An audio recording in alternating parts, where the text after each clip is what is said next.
Welcome to another episode of Women in Research. And with me, I have Professor Tabitha Kiriti, Nganga. She will, of course, do a proper introduction of herself, and I hope you enjoy this episode. Welcome, Prof. Thank you, Esther. Yeah. So please introduce yourself properly for the purpose of our audience. All right, thank you. I am Tabitha Kiriti Nganga. I'm from the Department of Economics and Development Studies in the Faculty of Arts and Social Sciences. And I have been in this university for so many years that I can't even remember. I'm curious. Oh my goodness. Please tell us. Okay, put an average. Roughly how many? 42 years. Wow. Yes. Okay. Yeah. That's quite some time.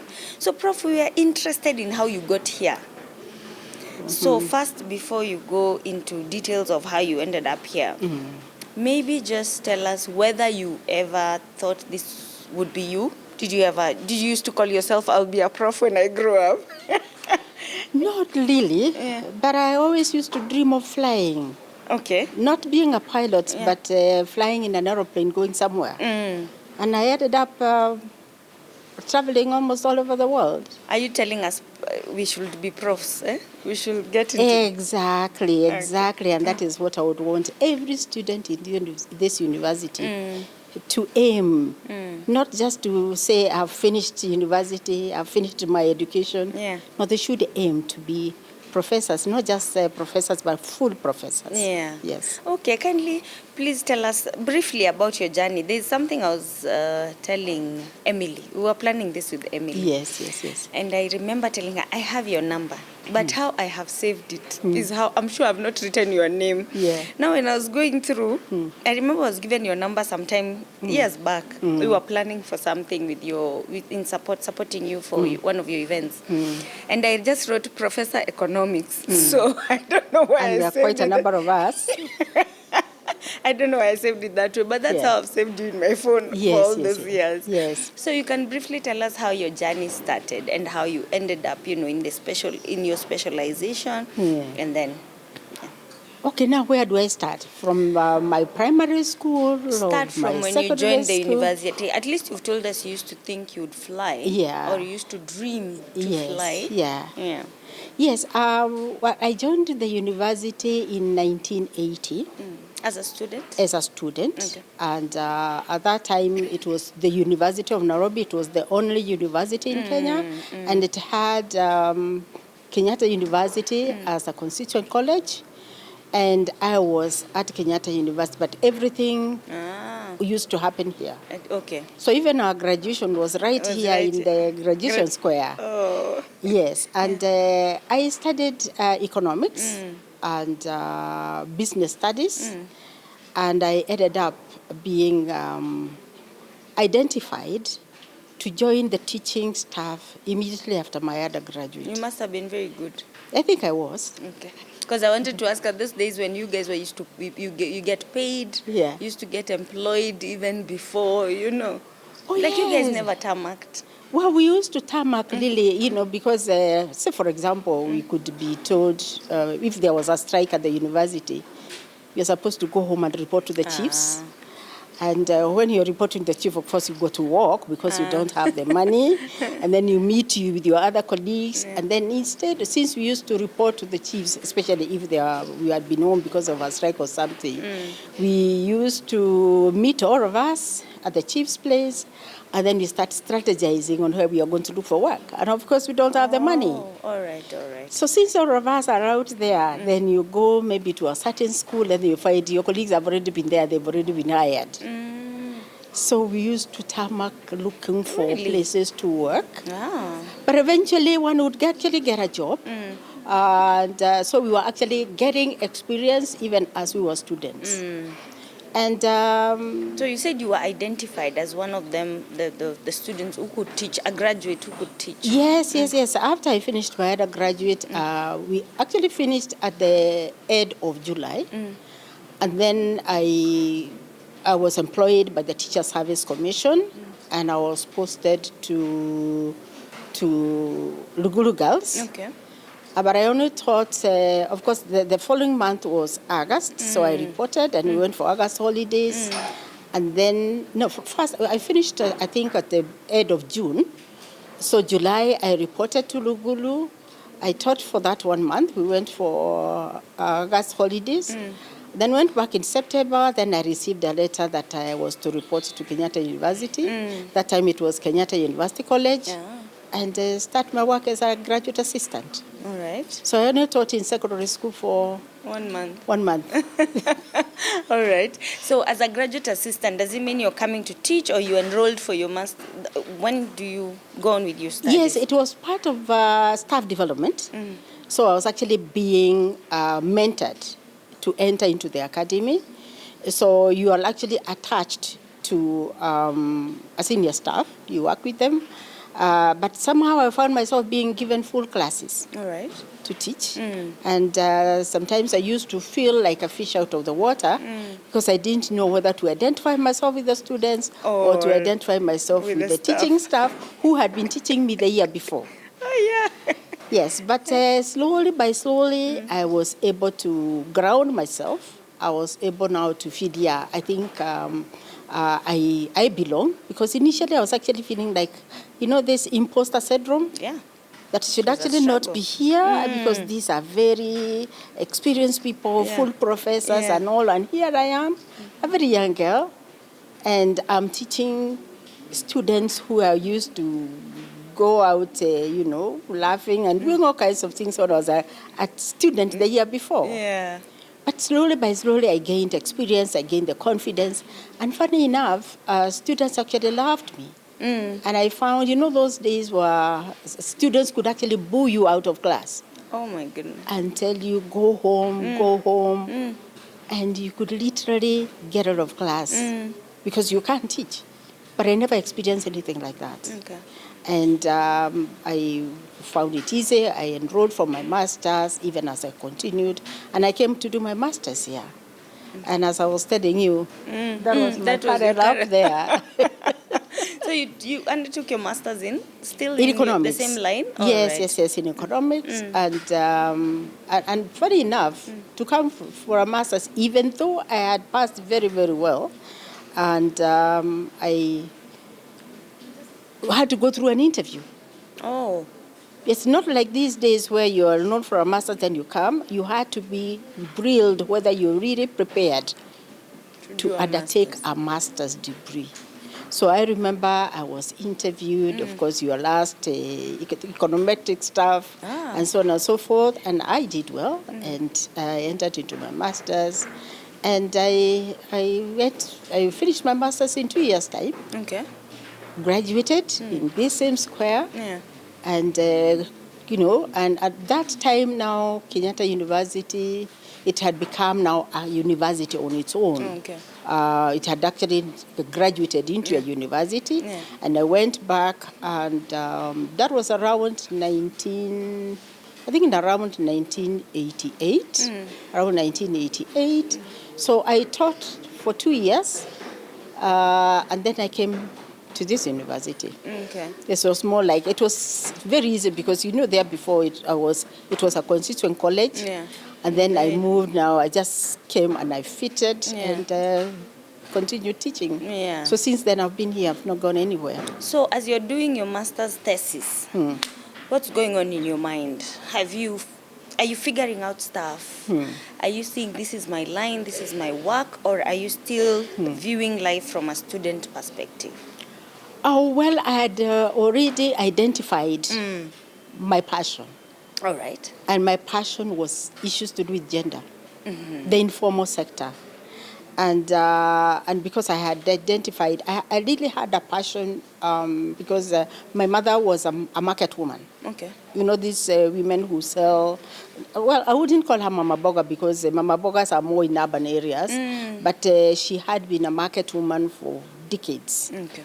And I would say I was actually brought up in the market because my mother used to go with me and I used to be there seeing how she's doing it. Yeah. So I actually had a passion for economics. That time it was like in Form 1 to 4, there was no economics. Yeah. It was commerce and I was doing commerce. Yeah.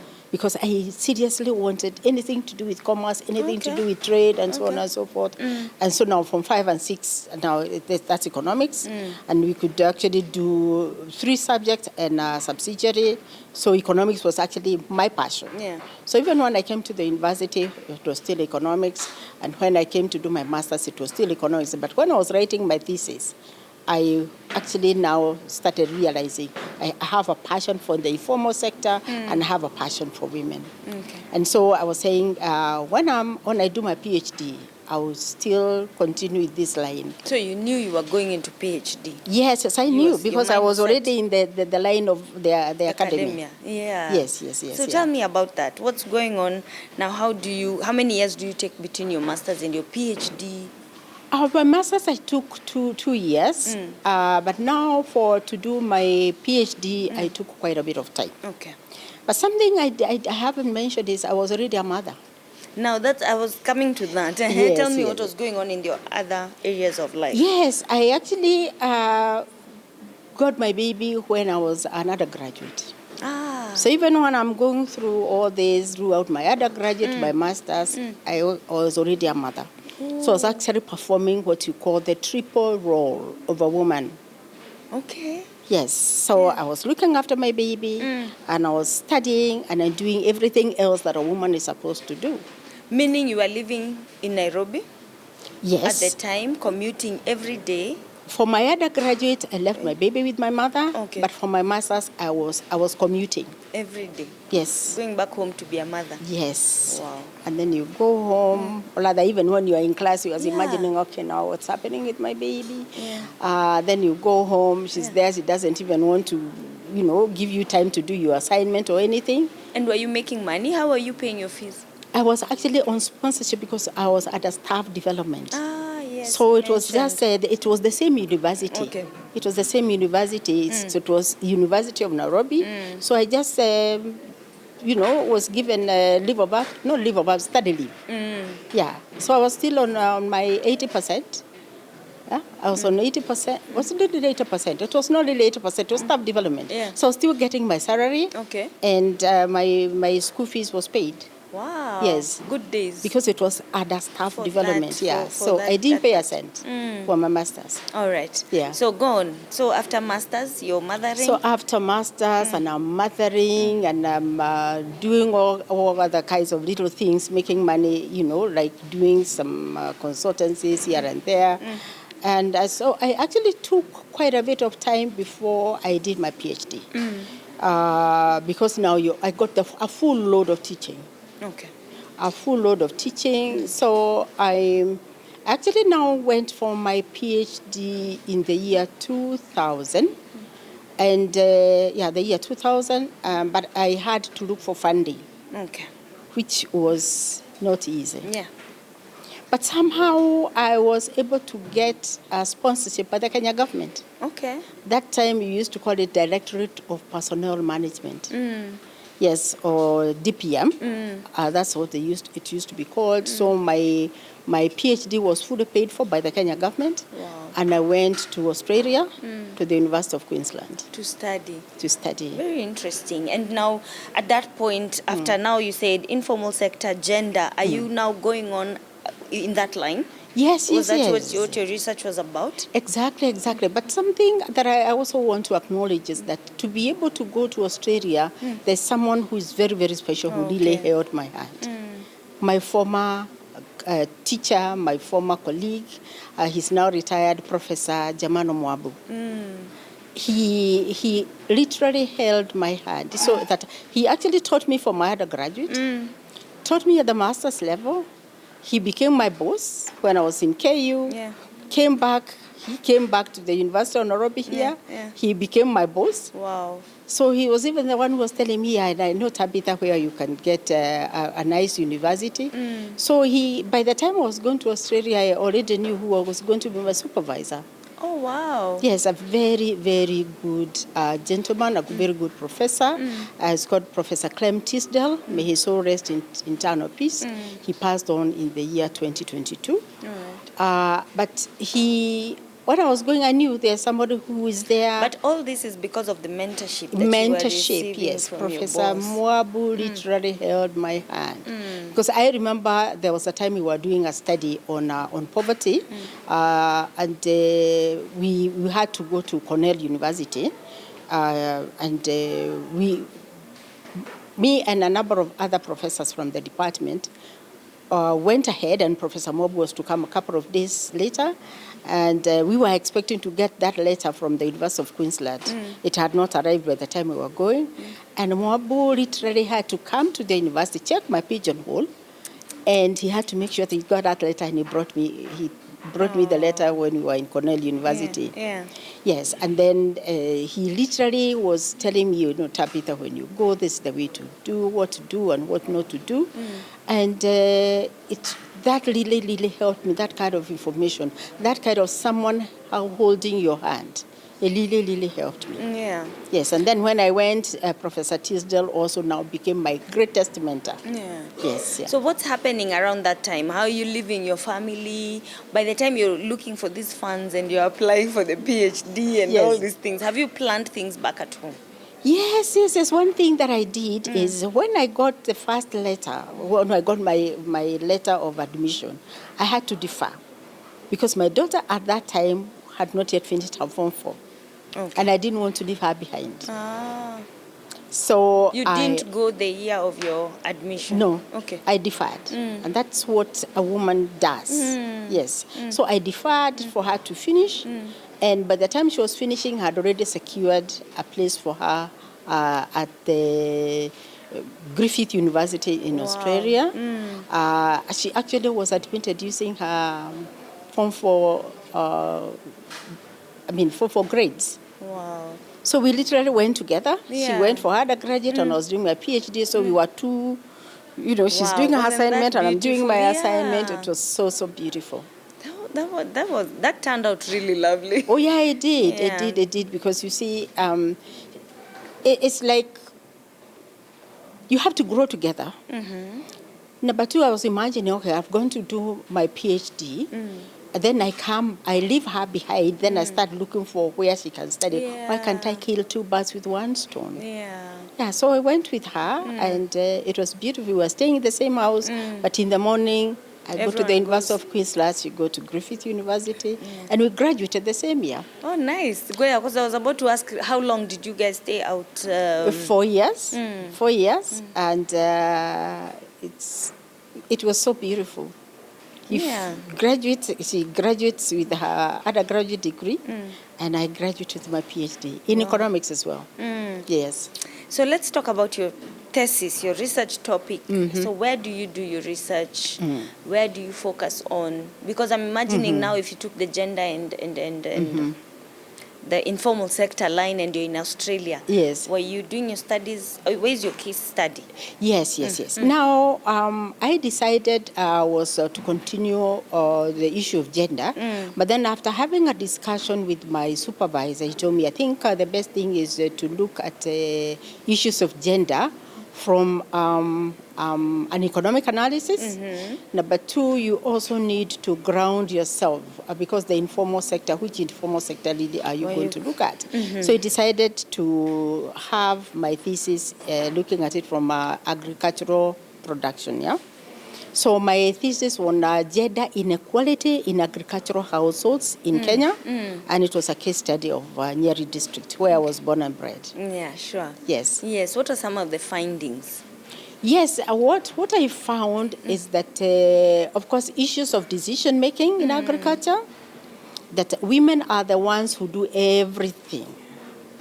They do everything from tilling the land to planting to harvesting, but they don't have any control. At that particular time, the Constitution 2010 had not come. Yeah. So we were still operating under the old Constitution where women's face was really not recognized. Yeah. It was just there more or less to be seen and not heard. So you are the one who is doing everything.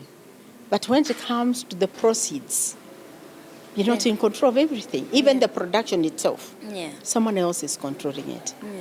And so I actually found that, I disaggregated my sample into female-headed households, male-headed households, and I found that in terms of decision-making, female-headed households, especially for those women who are not married and they are making decisions on their own, they make decisions faster.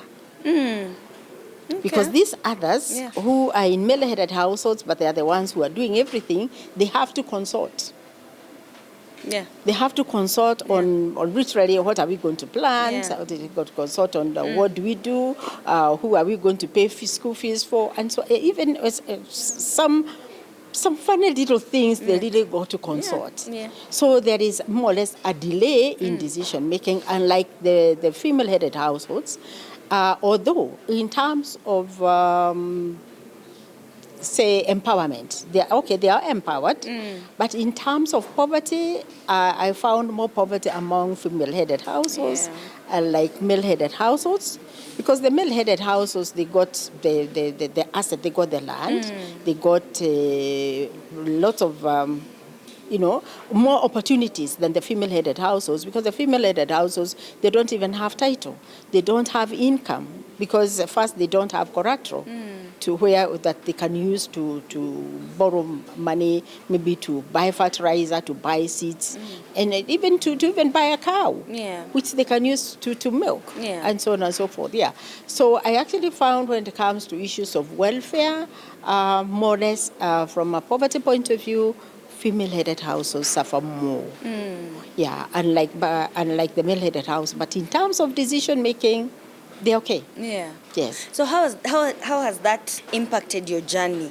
Maybe in the research circles or in other consultancies or other, can I call them jobs? Other opportunities that you have found along the way? I've actually continued studying gender, but I now decided I think I want to, even as I'm looking at gender, I also want to concentrate on women.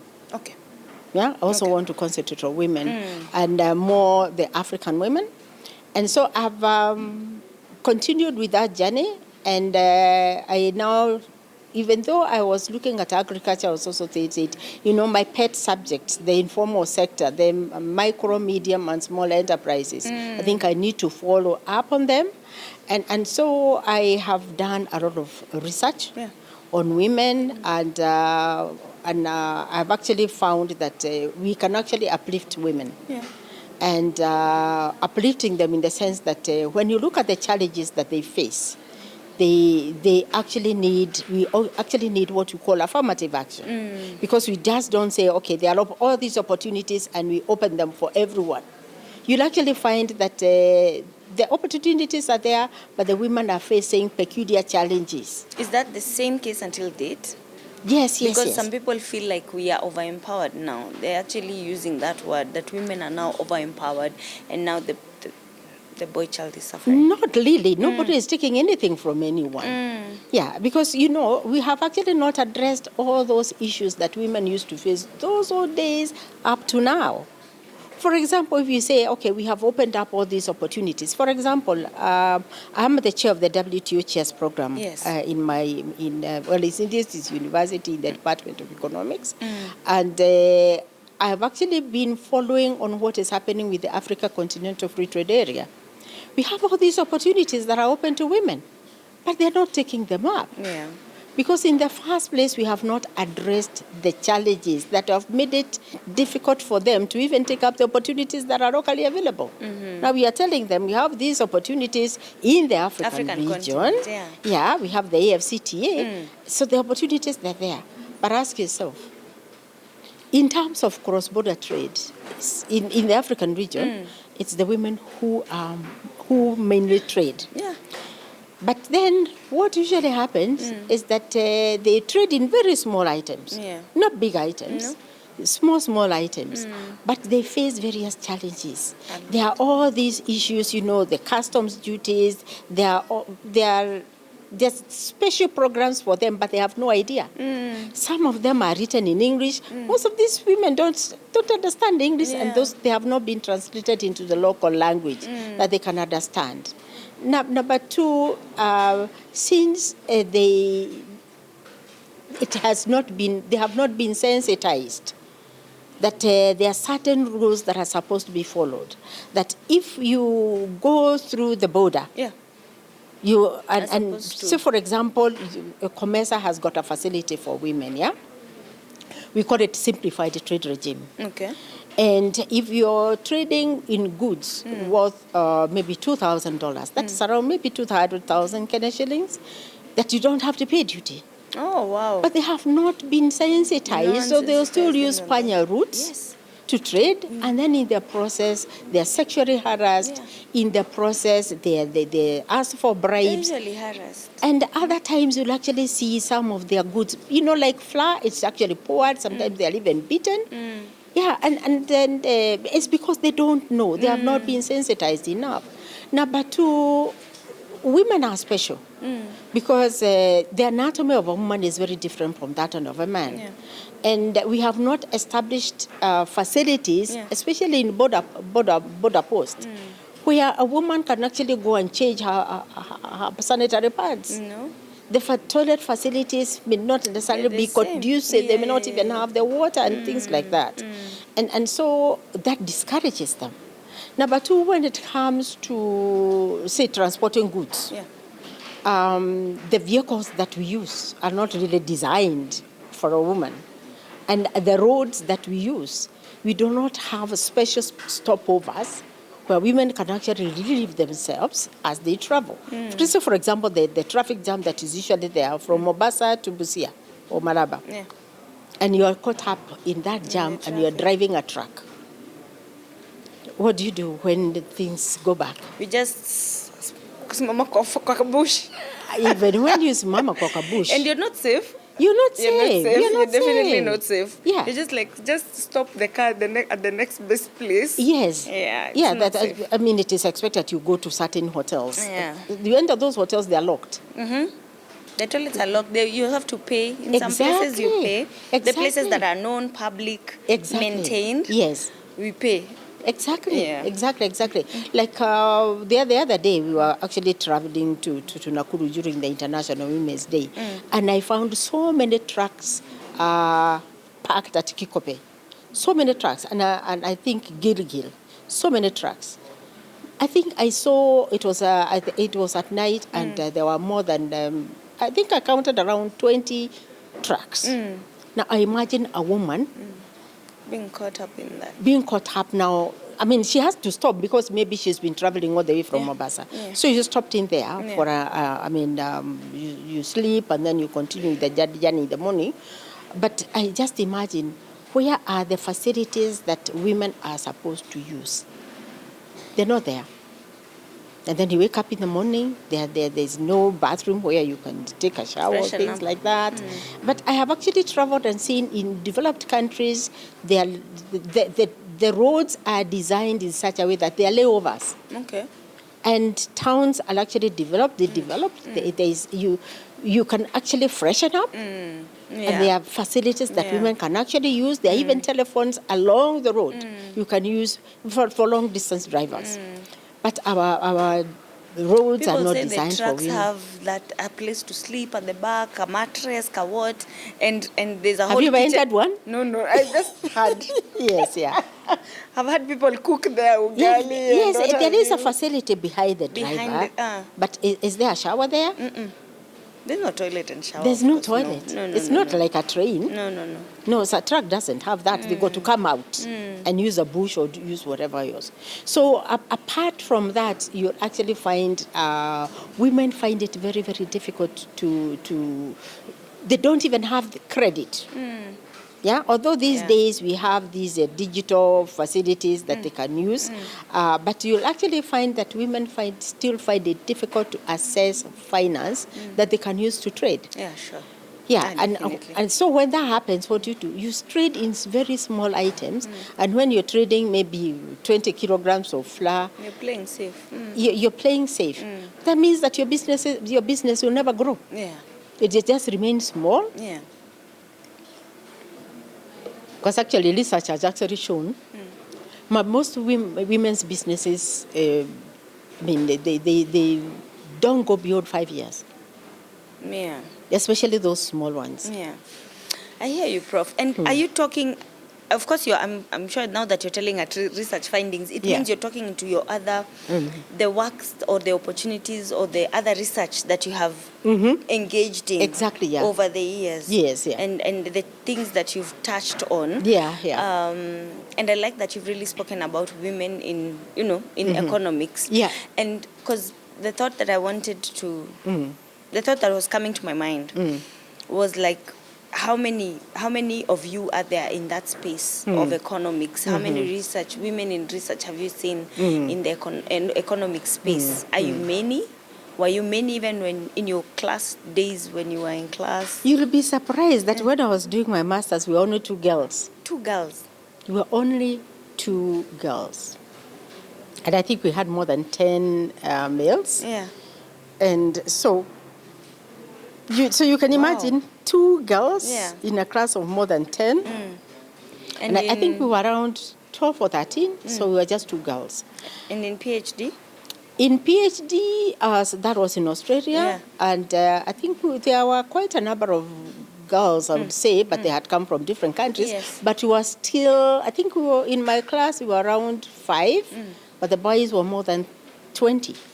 The same I'm going with this. How about in the department? Now, in the department, no. Yes. We're actually doing a study on women in economics, in leadership. Okay. Because we have actually realized that people actually think that they mistake economics for business. Oh, yes. And True. you'll actually find that when the budget is read, people usually go to the School of Business to seek their opinion on the budget, not realizing that that is the domain of economics. Yeah. Number 2 is because the way we have, handled economics, we have made it such that we speak to ourselves. We speak to ourselves. We use the methodologies that only us understand. Use a hard language. Yes. We use methodologies that only us understand. We use mathematical models, and which is very unfortunate because at the end of the day, our output is supposed to inform policies. Our output is supposed to be informative and it's supposed to be consumed by other people other than us. Yeah. So when we speak to ourselves, we go to seminars and conferences, we speak to ourselves, then people will actually just go to and other people who... in a bubble. We are in a Economists. bubble, yes. Yeah. So we have actually realized that in economics, there are very few women, especially since as women, we like telling stories. Yeah. But in economics, we are not used to telling stories. We just want models and Graphs more models and more, charts. not just graphs, models and more models and more models, yeah? And so we have actually found ourselves not having as many females taking up economics, especially now when it comes to the master's, PhD, and now in the academy. Now, in our department, now I'm talking about economics, I'm talking about development studies, I'm talking about economics. We are actually 10 females out of 35 males. Out of 35, we are only 10 females. Wow. And although one would say in terms of proportion, that is 29%. No. I actually don't subscribe to this 30% rule. I don't. Because we should actually be talking about 50-50. That's not affirmative. We should actually be talking about 50-50. Because that is tokenism. When you talk about 30%, that's tokenism. That's the bare minimum. We should actually be talking about 50-50. So when you are having 10 and out of 35, and you say you're 29, you are only remaining one to make it 30, no, we actually need more females taking up economics, because at the end of the day, it means that we are also going to influence how policies are made. Because all of us talk about economic growth. So we are bringing economics there. So people talk about economic development. We are bringing economics there. So if we are not using economists, just throw around and number terms. 2, who contributes to economics, who contributes to agriculture? In the rural areas, it's females.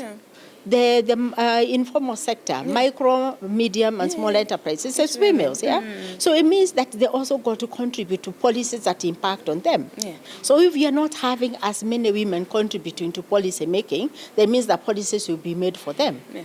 And so their challenges will never be addressed. True. If also the economies that you are producing to go to ministries, they are not informed, I mean, they'll just go with the econometric models and things, that means that the policies that will be made will actually be what we call gender neutral. Policies that are gender neutral means that we are assuming that those policies are going to impact both men and women the same way. But unfortunately not. And I'll give you an example. If we come up with a policy that we want to come up with a social hall, a social hall, and and this social hall will generally means that the social activities that will be taking place there. So it means that it's government money that is going to be used in that social hall. But when you look at the patronage of that social hall, it will be male. It will be male. And male dominated. Yes, and because most of the times the activities that will be taking place will be mainly in the evenings. It will be mainly in the evenings.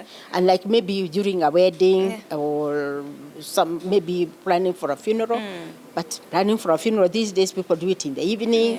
And it means that maybe it might even be turned into a club, people are drinking and so on and so forth. Most women will actually be going home at that particular, or they may be home at that particular time. Right? But they came up, we are coming up with a social hall that is going to take care of everything. Okay? Or we come up with sometimes we may even decide we are going to come up with a project that is going to bring income into the households, right?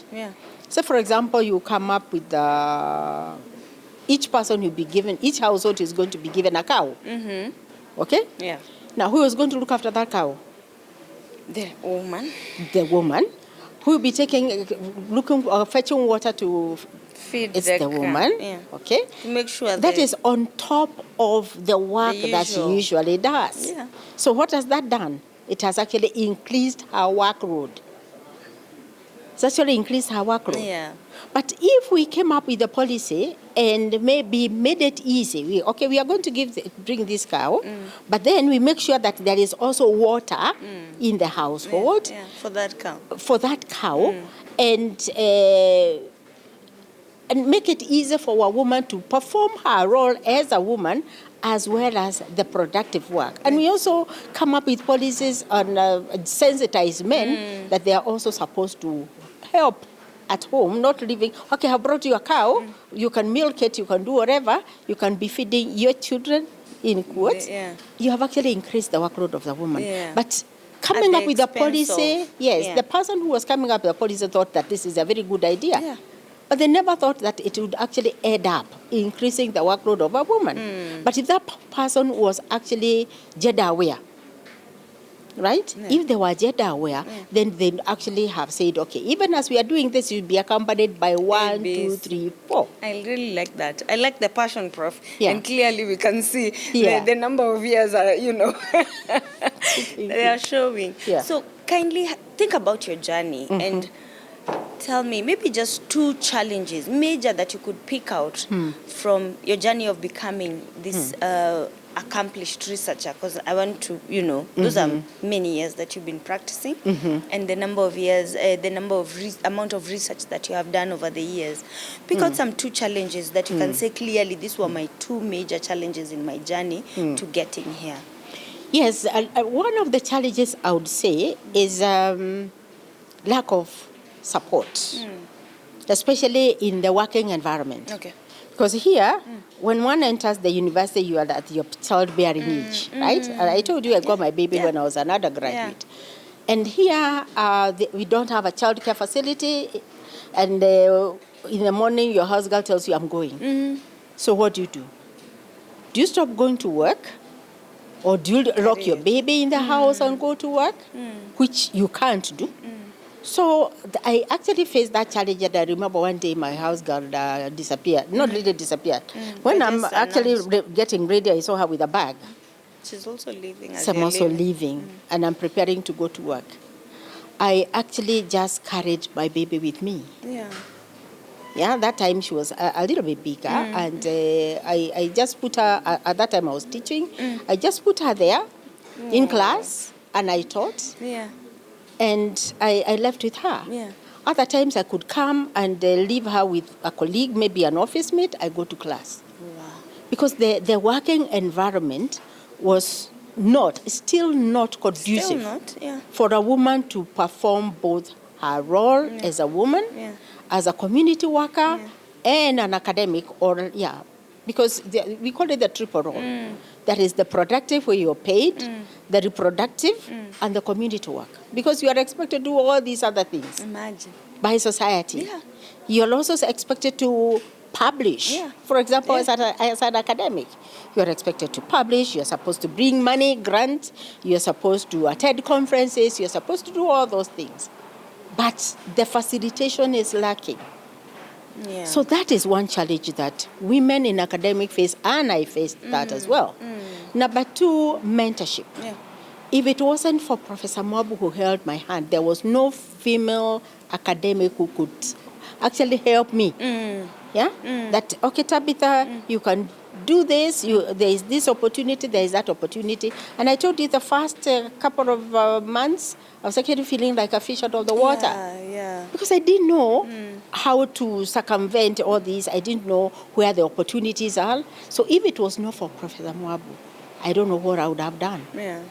Yeah, but he was there. But that mentorship is very, very, very important, because I've also seen it with a number of my students. Okay. Some of them will actually drop off because they've gotten what we call a mental block. They actually cannot even think of how to construct the next sentence. Yeah. They actually cannot, they are not able to handle the challenges, like the challenges a person faces. Like here you are being called, your brother is sick, your mother is sick, you're being told now we need that paper, you need to publish because you cannot get the next promotion if you've not published, and so on and so forth. So that lack of mentorship is very, very, very important. Yeah. Very, very, very important, and these challenges actually need to be addressed. If we have to have as many women, as many women participating in the economy, and as many women taking up leadership positions, then we shall always lag behind. And we shall always be talking about that 30%. Okay. Yeah. But 30% to me, we should actually be aiming for 50-50 representation. 50-50. Yes. I both like that. in leadership, in the academy, in class, and so on and so forth. Thank you so much, Prof. I've been alerted that our time is up. Maybe just do a parting shot. It was such a short time because I could listen to you the whole day. I could clearly listen to you the whole day, and I like the passion. I like that I'm learning. And now from today onwards, I'll just be saying I'm doing triple work. You said it triple role. Triple it role. Is the I am triple playing role. the triple role. Yes. And it should be 50-50 and not 30-70. Yes. Yeah. Please tell us your parting shot, Prof. My parting shot is that women should actually demand their rights. Okay. And we shouldn't be wait for men to actually. Were we waiting for it to be given to No. We should actually be fighting for these rights, and we should not be saying, asking people, please give us, allow us. No. Nobody should actually is allowing you. It is you to demand it and take it up.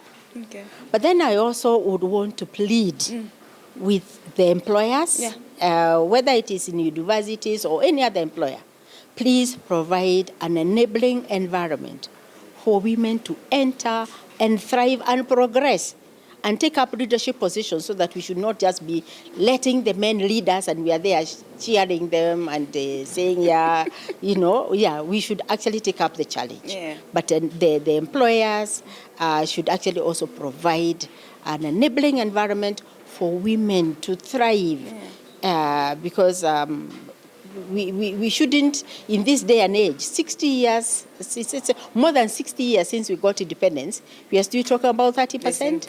We shouldn't be talking about that. We should actually be saying, here we are competing on the same level, but where we are, to be able to do that, we need to apply affirmative action. Okay. Affirmative action. For example, if we have to take time to go and breastfeed your child, if you have to take time to go and take your child to the hospital, Clinics if you and have to take time to do all these other things, and even nursing a whole 9 months of pregnancy, and then taking maternity leave and all that, you are still expected to publish, perform, bring grants, Yeah. to publish as many papers, attend so many conferences. Hello? Even the reproductive work is just as important. So I would plead that employers, especially in universities and especially in academic institutions, apply affirmative action. Thank you so much, Prof.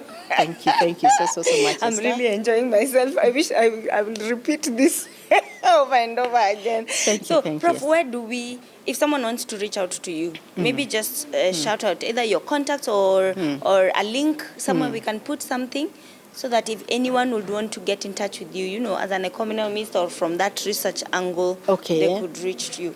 Okay, fine. One, I'm the principal investigator in the African Women Studies Center in the Women in Leadership program in academic institutions in Kenya. Okay. And so they can actually use my email address to get in touch with me. This is a Kiriti at yahoo.co.uk. Okay. Kiriti at yahoo.co.uk. And if you check, I hope these details are on our website, African Women Studies Center. Yes. You could reach her, she's there. Yes, and I'm also the chair of the WTO Chairs Program. Yes. And based in the Department of Economics and Development Studies, and we deal with the WTO in Geneva. Yeah. We've had the chair since the year 2010. Oh, nice. Yes, sir. Thank you so much. That was Professor Tabitha Kiriti Nganga. I'm so glad that I hope you have watched and you have learned something. I know I have learned something. Thank you and have a good one.